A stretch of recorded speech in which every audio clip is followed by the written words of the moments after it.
시청자 여러분 안녕하십니까? 명쾌한주 김현선입니다. 본격 시사 토크 명쾌한주가 편안한 주말 오전 여러분과 함께합니다. 한 주간의 뜨거운 이슈를 명쾌하게 정리해보는 시간 명쾌한주는 제주 MBC 유튜브 채널을 통해서도 시청하실 수 있습니다. 명쾌한주 방송 내용은 제주 MBC와 제주예술이 홈페이지에서 텍스트를 통해서도 다시 확인하실 수 있습니다. 명쾌한주 지금 바로 시작합니다. 네, 한 주간 화제가 된 뉴스를 정리해보는 더 이슈 코너입니다. 오늘도 제주의 소리 문준영 기자와 이 시간 함께하겠습니다. 안녕하세요. 네, 안녕하세요. 예. 오늘은 어떤 소식 갖고 오셨나요? 네. 네, 코로나19 확진자 관련 이야기를 해야 될 것 같습니다. 그 도의회 직원이 확진된 거 이야기하시는 거죠? 네. 네, 맞습니다. 이번 주 제주도의 의정 사상 초유의 사태가 발생했습니다. 네. 2021년 첫 회기죠.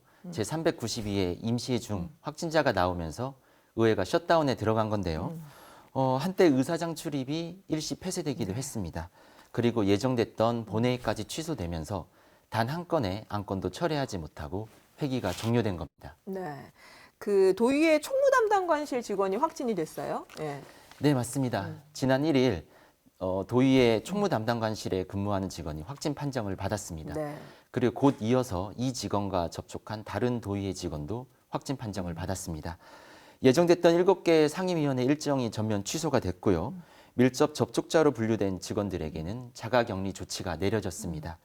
좌남수 의장을 비롯해서 총 213명에 대해 코로나 진단 검사가 진행이 됐는데 다행히 우려했던 추가 확산은 나타나지 않았습니다. 네. 근데 이번 주에 이제 서귀포시 효돈 주민센터의 공무원도 사실은 확진이 됐는데 이 직원하고 그 의회 총무담당관실 직원하고 접촉을 했던 걸로 이야기가 되면서 사실 굉장히 긴장했었는데요. 예. 네, 맞습니다. 이 주민센터 소속 공직자가 네. 앞서 말씀드린 도의회 근무 확진자와의 만남을 가진 뒤 확진 판정을 받았습니다. 민원인을 많이 상대해야 하는 주민센터 공직자이기 때문에 네. 혹시나 감염세가 확산되지 않을까 우려가 많았는데요.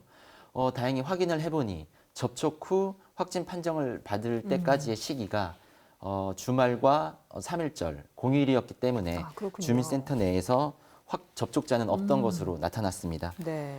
해당 주민센터 소속 공직자도 전원 음성 판정을 받았고요. 이 주민센터는 일시 폐쇄 뒤 방역 조치를 완료해서 다시 문을 열었습니다. 네. 그나마 다행이기는 하네요. 예. 근데 이제 그 이번 주에 그 각급 학교가 개학을 했잖아요. 네. 예. 그래서 사실은 긴장이 더 되고 있는데 방역에 있어서 예, 어떻습니까? 예. 네, 3월 2일 등교가 이루어졌습니다. 제주 지역 초중교 191개 교 중 155곳에서 4만여 명의 학생들이 등교를 한 건데요. 지난 설명절 기점으로 거리두기가 2단계에서 1.5단계로 완화되면서 가능해진 일입니다. 네. 간만에 이제 뭐 선생님 얼굴도 보고 친구들 보고 친구들 얼굴도 보고 해서 반갑기도 했겠고 그리고 지난해는 사실은 뭐 입학식도 뭐 새학년이 돼서 등교도 못한 상황이었기 때문에 이번 등교가 굉장히 반갑기는 합니다만 학교 현장에서는 좀 그 불안한 느낌들도 좀 있을 것 같아요. 실제로 봤더니 뭐 그 입학식에서 이제 뭐 거리 간격도 두고 뭐 이렇게 앉아 있는 모습들도 보이더라고요. 예. 네, 맞습니다. 학생들은 마스크를 쓰고 방역 절차를 거친 뒤에 교실로 들어설 수 있었는데요. 아이들은 오랜만에 학교에 가서 참 반가워했다는 얘기도 들리고요. 사실은 특히 학부모들이 반기는 입장입니다. 네. 사실 작년부터 코로나 국면이 지속되면서 한때 등교가 전면 중단되기도 했고요. 또 이어서 방학이 계속되면서 아이들과 집에서 지내는 시간이 늘었는데 사실 지금 자유로운 외부 활동이 쉽지 않기 때문에 어떻게 보면 그동안 공교육이 맡아왔던 학습과 돌봄의 역할을 가정 내에서 해결해야 되는 상황이었습니다. 그래서 많은 부담이 학부모들에게 전가가 됐던 것인데요. 또 경우에 따라서는 적절하게 돌봄이 이루어지지 않는 경우도 있었습니다. 그래서 아이들의 학교 생활이 어쨌든 가능해졌기 때문에 다소나마 이런 부담을 내려놓아 다행이라는 학부모 반응이 많았습니다. 모든 학생들이 등교하고 있는 거는 아니죠. 예. 네, 도내 초중고 학생 수가 전체 7만 9천여 명 정도인데요. 이번에 등교를 한 인원은 4만 1,000명 정도로 네. 52%에 해당하는 규모입니다. 전교생이 900명 이상인 초등학교 그리고 700명 이상인 중학교와 고등학교는 밀집도 3분의 2 수준을 유지해야 합니다. 여전히 완전한 정상 등교라고 보기는 어렵겠군요. 네. 네, 현재 학교 현장에서는 주 단위로 특정 학년만 등교하게 한다든지 혹은 특정 요일에 몇 개 학년이 등교하게 한다든지 이런 식으로 번갈아 가면서 인원수를 조정하고 있는데요. 여전히 3분의 1에 해당하는 인원은 등교를 못하고 비대면 원격 수업을 받아야 한다는 얘기입니다. 네. 이들 대형 학교의 학부모 중에서는 이 때문에 여전히 걱정이 크신 분들이 있습니다. 작년 12월 한때 등교가 전면 중단되던 시기와 비교하면 나아진 것이긴 하지만 여전히 완전히 정상화를 위해서는 갈 길이 많이 남아 있습니다. 네.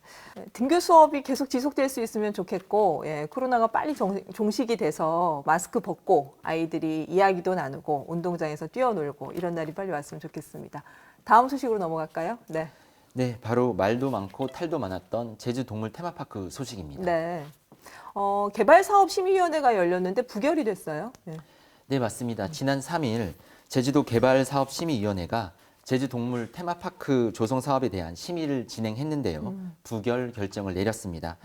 각종 심의위원회 심의를 통과했지만 사실상 이날 마지막 심의 절차에서 부결되면서 사업이 좌초된 겁니다. 워낙 논란이 오랫동안 이어진 사업이다 보니까 저희도 이 시간에 몇 차례 소개를 한 적이 있기는 있습니다만, 예, 사업 내용 간단히만 좀 소개를 해주실까요? 예.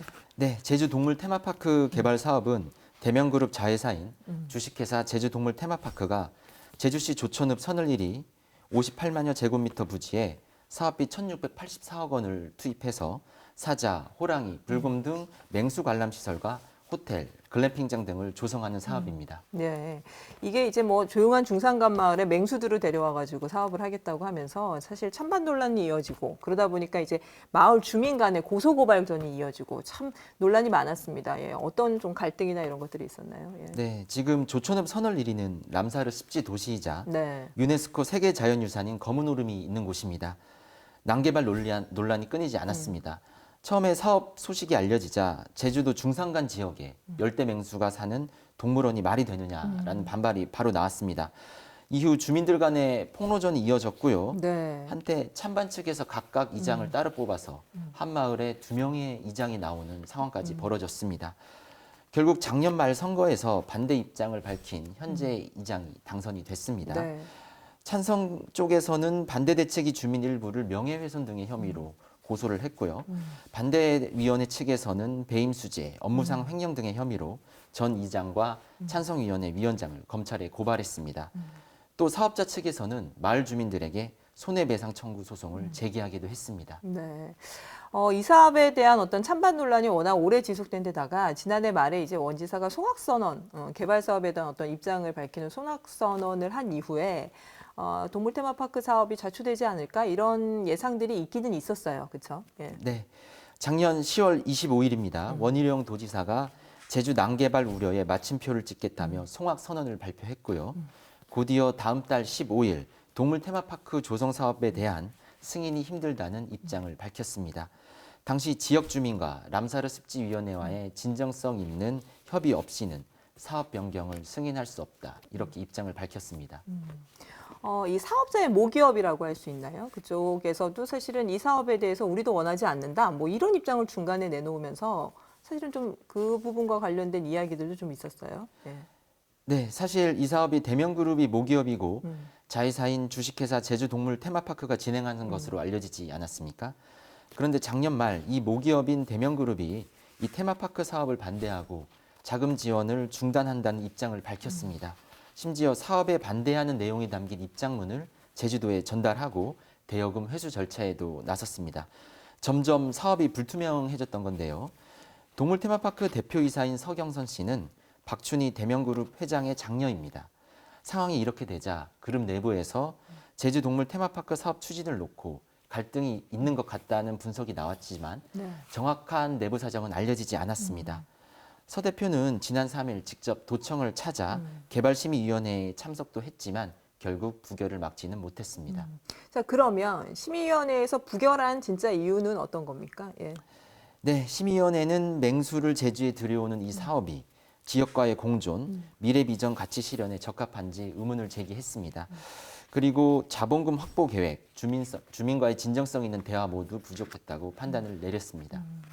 이 사업이 왜 당초에는 이제 뭐 돼지, 말 뭐 이런 거 키우는 사업에서 이제 갑자기 이제 사파리를 운영하는 걸로 바뀌었잖아요. 그래서 이 개발사업심의위원회에서 부결이 되면서 그 전 사업 계획으로는 사실은 사업이 진행될 수는 있지만 사파리 사업을 계속 할 수는 없는 거고 사업 기간이 이제 올해 말이다 보니까 사실상 이제 사업이 무산되는 거 아니냐 이렇게 지금 보고 있는 건데 사업 부분이 이제 일단락 된다 하더라도 이제 지금 뭐 마을 간의 어떤 갈등이나 이런 것들이 워낙 심하기 때문에 과제들이 좀 있을 것 같습니다. 예. 네, 그 이번 사업으로 선월 1위가 사실 많은 내상을 입었습니다. 지금도 소송전들이 진행 중입니다. 제발 마을 공동체가 이런 식으로 파괴되는 일이 없었으면 하는 바람인데요. 그동안 제주사회가 어떤 대형 개발 사업으로 인해서 논란이 생기고 마을 내 공동체가 파괴되고 사람들이 많은 상처를 받는 일들이 반복되고 오지 않았습니까? 네. 제주도정을 비롯한 지역사회에서는 이번 제주 동물 테마파크 과정과 논란을 잘 들여다봐서 다시는 앞으로 이런 개발 사업과 관련해 한 마을의 주민들이 큰 상처를 받는 일이 반복되지 않도록 노력해야 할 것 같습니다. 네. 오늘 여기까지 할까요? 네. 네, 네. 고생 많으셨습니다. 네. 네.